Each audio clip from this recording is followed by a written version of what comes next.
ಅಂದ್ರೆ ನಾರ್ಮಲ್ ಅಂತಲ್ಲ, C section ಅಂದ್ರೆ ಅಬ್ನಾರ್ಮಲ್ ಅಂತಲ್ಲ, ಅರ್ಥ ಆಯ್ತಾ? ಅದು ಅರ್ಥ ಮಾಡ್ಕೊಳ್ಳಿ. ಸ್ಪೆಷಲಿ ಅತ್ತೆ ಮಾವದೇರು ಅಥವಾ ಅವ್ರ ಅಮ್ಮದೇರು ಎಲ್ಲ ಅಜ್ಜಿದೇರೆಲ್ಲ ತುಂಬಾ ಕ್ವಶನ್ ಕೇಳ್ತಾರೆ. ನಮ್ಮ ಕಾಲದಲ್ಲೆಲ್ಲ ನಾವು ಡಾಕ್ಟರೇ ಇರ್ತಿರ್ಲಿಲ್ಲ, ನಾವು ಡೆಲಿವರಿ ಮಾಡ್ತಿದ್ವಿ ಮನೇಲಿ, ಡೆಲಿವರಿ ಆಗಿರೋದು. ಇವಾಗ ಇಷ್ಟೆಲ್ಲ ಡಾಕ್ಟರ್ಸ್ ಇದಾರೆ ಅಂದ್ರೂ ನಾರ್ಮಲ್ ಡೆಲಿವರಿ ಮಾಡಲ್ಲ ಅಂತ. ಏನಕ್ಕೆ ಹೇಳಿ, ಈಗಿರೋ ಪ್ರೆಗ್ನೆಂಟ್ ವುಮೆನ್ಸ್ ಆಗಲಿ ಎಲ್ಲ ವುಮೆನ್ಸ್ ಆಗಲಿ ಅವ್ರು ಹೆಲ್ದಿ ಲೈಫ್ ಸ್ಟೈಲ್ ಇಲ್ಲ, ಅರ್ಥ ಆಯ್ತಾ? ತುಂಬಾ ಜನರಿಗೆ ಬಿ ಪಿ ಬರುತ್ತೆ, ಶುಗರ್ ಬರುತ್ತೆ, ಬೇಬಿ ದೊಡ್ಡದಿರುತ್ತೆ, ಮಗು ದೊಡ್ಡದಿರುತ್ತೆ, ಹಾರ್ಟ್ ಪ್ರಾಬ್ಲಮ್ ಇರುತ್ತೆ.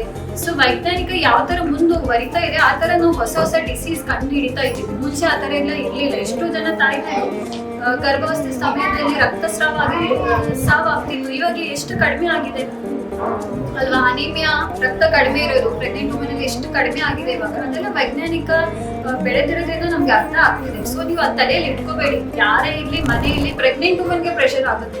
ಏನಕ್ಕೆ ನಂಗೆ ನಾರ್ಮಲ್ ಡೆಲಿವರಿ ಆಗ್ತಾ ಇಲ್ಲ, ಏನಕ್ಕೆ ಸಿ ಸೆಕ್ಷನ್ ತಗೊಂಡ್ರು ಅಂತ.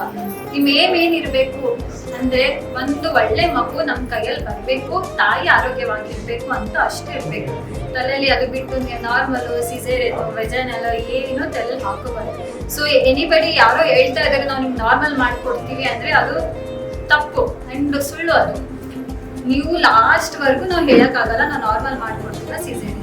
ಮೇಡಮ್ ಹೇಳ್ದಂಗೆ ಹೆಂಗೆ ಇಂಟರ್ನಲ್ ಎಕ್ಸಾಮಿನೇಷನ್ ಮಗು ಯಾವ ತರ ಇದೆ ಅದೆಲ್ಲ ಫ್ಯಾಕ್ಟರ್ಸ್ ಮ್ಯಾಟರ್ ಆಗುತ್ತೆ. ನಿಮಗೆ ಏನೇನು ರಿಸ್ಕ್ ಫ್ಯಾಕ್ಟರ್ಸ್ ಇದೆ ಅದೆಲ್ಲ ನೋಡಿ ನಮ್ದು ಡಾಕ್ಟರ್ಸ್ ಮೇನ್ ಏನ್ ಇರುತ್ತೆ, ಒಳ್ಳೆ ಮಗು ನಿಮ್ ಕೈಯಲ್ಲಿ ಕೊಡೋಣ ಅಂತಾನೆ ಇರುತ್ತೆ. Congratulate all the women who are going to be mom to be and dad to be also. ಸೈಕಿಯಾಟ್ರಿಸ್ಟು ಅವರು ನಿಮಾನ್ಸ್ ಅಲ್ಲಿ ವರ್ಕ್ ಮಾಡ್ತಿದ್ದಾರೆ, ಡಾಕ್ಟರ್ ದೀಪಿಕಾ ಅಂತ. ಸ್ತ್ರೀ ಜೊತೆ ನೀವೆಲ್ಲ ಹಸ್ಬೆಂಡ್ಸ್ ಇದ್ದಾರೆ, ಮತ್ತೆ ಅತ್ತೆ ಇರ್ಬೋದು, ಅಮ್ಮ ಇರ್ಬೋದು, ನೀವೆಲ್ಲ ಇಲ್ಲಿಗೆ ಬಂದು ಅವರ ವಿಷಯದಲ್ಲಿ ನೀವು ಪಾರ್ಟಿಸಿಪೇಟ್ ಮಾಡ್ತಿದ್ದಕ್ಕೆ ತುಂಬ ಖುಷಿ ಆಗುತ್ತೆ. ನಮ್ಮ ಪೀಡಿಯಾಟ್ರಿಷಿಯನ್ ಆದಂತಹ ಡಾಕ್ಟರ್ ಪ್ರಿಯಾಂಕ ಅವರು ಒಂದೆರಡು ಮಾತಾಡ್ತಾರೆ. So congratulations once more for the journey of motherhood from my side. Wish you good luck. ಸಮಾಜದಲ್ಲಿ ಡಿಫ್ರೆಂಟ್ ಕ್ಷೇತ್ರದಲ್ಲಿ ಕೆಲಸ ಮಾಡುತ್ತಿರುವ ಮಹಿಳೆಯರಿಗೆ ಸನ್ಮಾನ ಮಾಡೋಣ.